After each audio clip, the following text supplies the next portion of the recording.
Money in the Bank has had a lot of hits and a lot of misses, and quite frankly, you should know how it goes. Yesterday we went over some of the biggest bangers of Money in the Bank, and today we'll be going over the absolute worst. Now, a little bit of a disclaimer before we get into this here.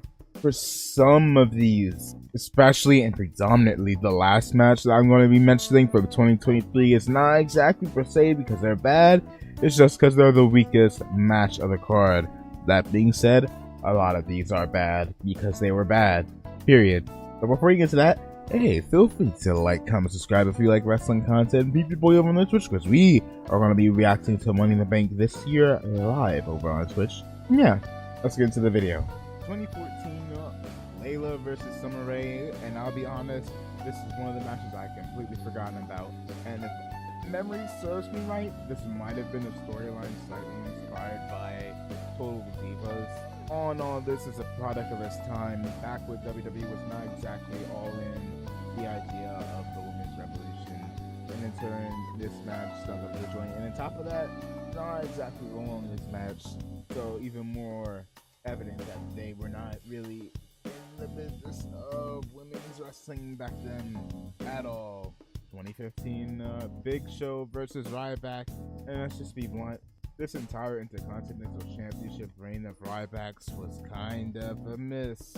From when he won it at the worst ever Elimination Chamber match, potentially worse in December to Dismember, to this, don't really recall it, and yeah, Ryback retains, and I'm sorry, who cares? 2016 Rusev versus Titus O'Neil, and if memory serves me correctly as well for this match, this is back when the unstoppable Russian Rusev character was in full force. Back when he was still undefeated, and while this wasn't absolutely terrible, this is kind of just a squash match for Rusev. You had Titus O'Neil coming out in USA colors and whatnot, trying to defend the honor of America, only before the wrath of the unstoppable Rusev with Titus O'Neil fall. But hey, at least back then, Rusev was being booked pretty well. If this is that, this could be me having poor memory, and this is his championship reign falling, which he did have. So hey, correct me in the comments below. Maybe I'm wrong on that point. Maybe I'm right. 2017 Jinder Mahal versus Randy Orton. I'll be real with you, the first time when Randy lost to Jinder, it was funny. It was a big oh my god moment because hey, Jinder's the WWE champion. The second time, it stopped being funny. It stopped being that entertaining, and at this point, I kind of started to feel tired of it. It was like a joke that quickly got old, and lo and behold, the rest of this reign would go on to follow, sadly. Jinder Mahal's championship run was not the best, and this match didn't inspire much more confidence. 2018, before I even explain this, if you know, you know. This was probably the worst ever feud that Sami Zayn has ever been involved with the whole Bobby Lashley sisters, featuring one of the members of the Acclaimed. This feud was atrocious, the match was forgettable, everything about this was absolutely trash. And I wouldn't be surprised if not only WWE but both men involved this match would want you to forget about it. And hey, sorry, but now you have to remember it. You're welcome. 2019 Shane versus The Miz, and truth be told, this would be a bit better if you just, I don't know, one, have The Miz win, or two, have The Miz be the heel. Why is Shane McMahon the babyface? Not the babyface, excuse me. I'm thinking with logic. Why is Shane McMahon the heel of a match and The Miz is the underdog babyface? Why does anyone have to be the underdog against Shane McMahon?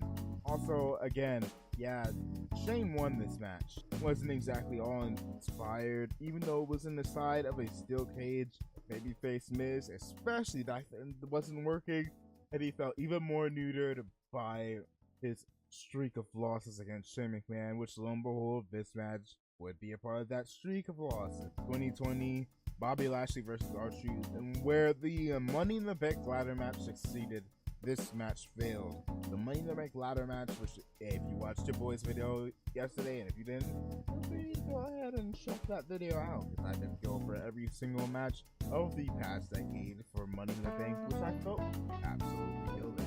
but with the men's and women's Money in the Bank ladder match, where they took the pandemic, the limitations they had, and absolutely knocked out of the park with the absolute chaos and madness, with them battling from the bottom floor all the way up to the top of WWE headquarters. This match was the pinnacle of everything bad. Not well booked. Well, I mean, you know what? I'll say this. This is when they started to book Bobby Lashley as a serious threat. They, I believe, in the lead up to this, had Bobby ditch Lana and start teaming or being managed by MVP, which in of itself is a plus. At the same time, a squash match in front of no fans. This in general is not a match you'd want to see. With it being in the pandemic era, nobody being in the crowd. Squash match that would feel super lackluster, super off-putting on a normal episode of Raw. Being on pay-per-view kind of emphasized the horridness of this. But Bobby won, and this is when we started booking Bobby as an absolute dominant force. So hey, there's something at the very least with this. Charlotte Flair versus Rhea Ripley at 2021. And this is a bit of a hot take. I'm glad that Rhea Ripley got her good back years later, and that she was able to regain her momentum with aid of the Judgment Day, but at the same time, she lost that momentum because of this match.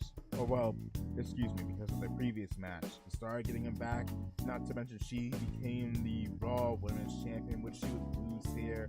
They had an okay match, but the utter disappointment of Rhea Ripley losing in the end, just so we can go ahead and have Nikki ASH cash in, I believe, in the following night. Genuinely infuriating watching at the time. And even though we had the benefit of hindsight, I still don't feel super fun looking back on this match. And if it wasn't for the Judgment Day, this match could have done some pretty serious and pretty noticeable damage to the career of Rhea Ripley. She found herself sliding down the card following this bout, but again, she's gonna get the Judgment Day eventually. Now, come 2022, the momentum of Ronda Rousey had petered out quite considerably, and putting her against Natalya didn't exactly lead to a whole lot of heat momentum.